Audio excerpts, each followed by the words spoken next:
서울 반포 한강공원에서 실종됐다가 주검으로 발견된 대학생 고 손정민 씨의 아버지가 아들의 죽음이 타살이라고 주장했습니다. 부친 손현 씨는 3일 한 매체와의 인터뷰에서 아들의 죽음은 100% 타살이라고 말했습니다. 같이 있었던 친구 A씨를 심정적으로 의심하느냐?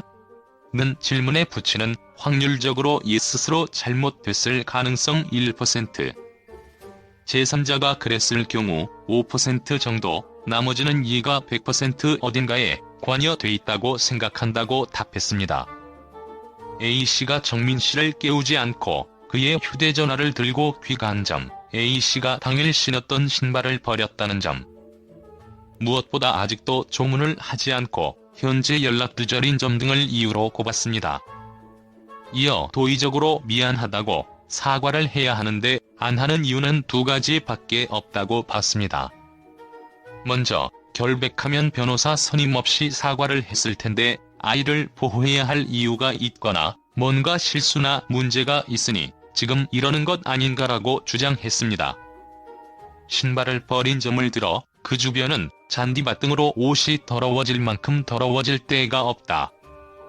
A씨 아버지에게 전화해 옷은 빨았을 것이고 신발이라도 보여달라고 요청했는데 물어보자마자 나온 답은 버렸다였다고 덧붙였습니다. 아버지는 그때 증거인멸이라는 느낌이 들었다며 어떻게 아버지가 알고 있듯이 바로 대답을 하느냐고 반문했습니다. 국가수는 정민 씨의 정확한 사망 원인을 위해 부검을 했습니다. 정밀 검사 결과는 약 2주 뒤에 나옵니다. 한강 실종 대학생의 사망 소식. 한강에서 실종된 손정민 씨가 6일 만에 숨진 채로 발견이 됐습니다. 손정민 씨의 아버지는 여러 가지 의혹들을 제기하고 있어요.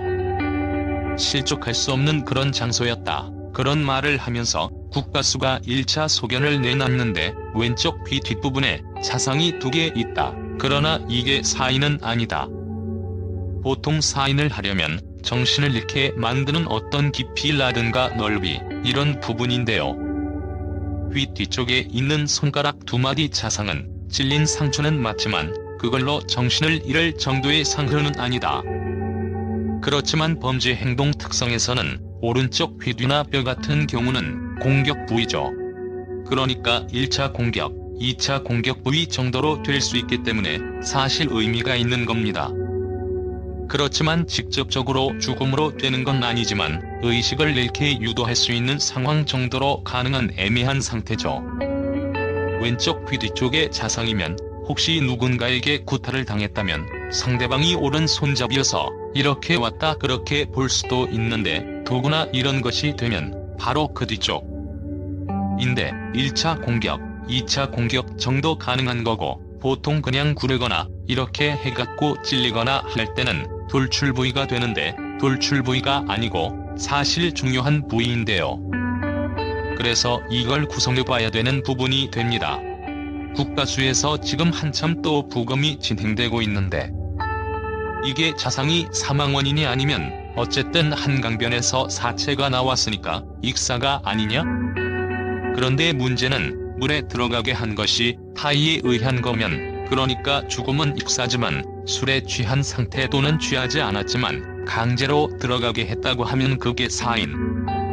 CCTV에 손 씨가 실종됐던 날 오전 4시 30분경에 그 주변을 뛰어다니던 남성 3명이 포착됐고 관련이 없는 걸로 됐습니다.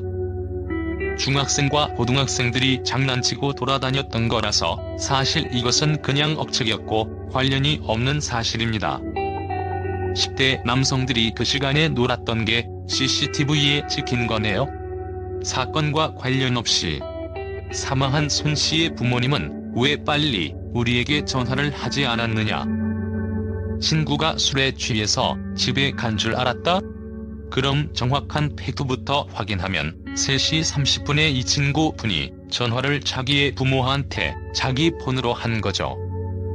그때 손 씨가 취해갖고 깨울 수 없다는 취지로 했고 1시간 뒤에 깨서 이분은 다시 또 주무셨나 봅니다.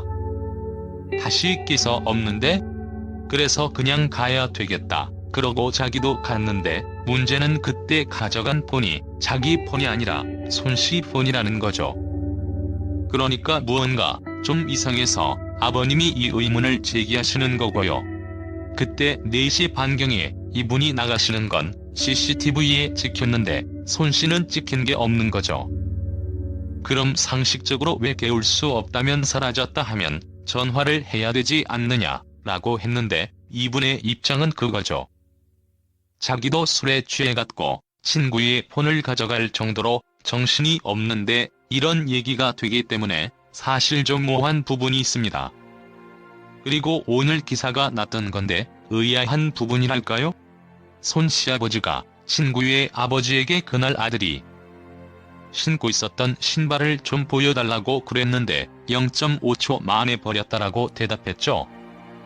그런데 아버지가 생각했을 때 보통 잘 모르겠다, 물어보겠다, 이게 정상인데 즉각적으로 버렸다고 하는 것도 이상하고 손씨가 실종된 그 지역에 진흙이라든가 이렇게 신발이 오물에 묻을 만한 정황이 없는 곳이다.